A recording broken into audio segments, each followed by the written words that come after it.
ఏమ్మా? ఇదిగోండి అడ్వాన్స్. రేపు ఉదయం సామాన్లు తీసుకుని వస్తాను. రేపు పొద్దునకి ఇల్లు రెడీ చేసి ఉంచుతాను, రామ్మా. అలాగేనండి, వస్తాను. అలాగే.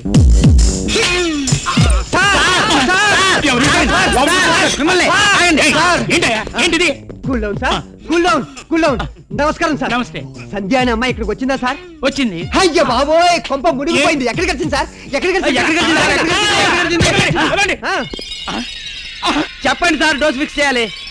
ఏమైందయ్యా? ఏమైంది మీకు? ఏమీ అవ్వలేదండి. ఇవెన్నేళ్ళు? రెండు. రెండా? అయితే ఇంకా కావలేదా? ఏంటి ఖర్చేది? సార్ మీరు వాడిని కలుస్తారంటండి. కూర్చోండి, నేను చెప్తాను. కూర్చోండి. ఏంటి?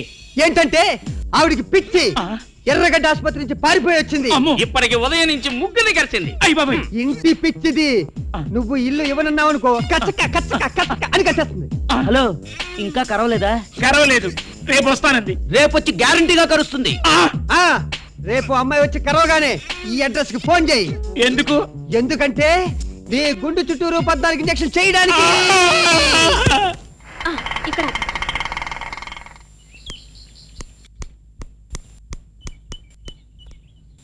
అరే బాబాయ్ గారు. ఏ బాబు, కొంచెం గేట్ తాళం తీయమను. తీయను. నేను ఇంట్లో అద్దెకు దిగడానికి నిన్ననే అడ్వాన్స్ ఇచ్చాను. మీ ఓనర్ని పిలు.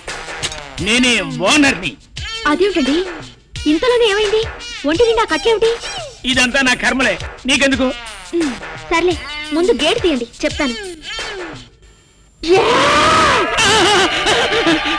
అమ్మో, చెప్తావా? ఏం చెప్తావు? నేను తీను. ఎందుకు తీవు? తీసేదాకా నేను ఒప్పుకోను. ఓరి దేవుడో, కరిచావంటే గుండె చుట్టూ 14 ఇంజక్షన్లు. కరవడానికి నాకేమైనా పిచ్చా? లేదమ్మా, నాకు పిచ్చి, మా నాన్నకి పిచ్చి, మా తాతకి పిచ్చి, మా ముత్తాతకి పిచ్చి, టోటల్ గా మా వంశమంతా పిచ్చి. ఇదిగోనమ్మా నీ అడ్వాన్స్. మా ఇంట్లో అస్సలుండద్దమ్మా. నిజంగానే పిచ్చోడు.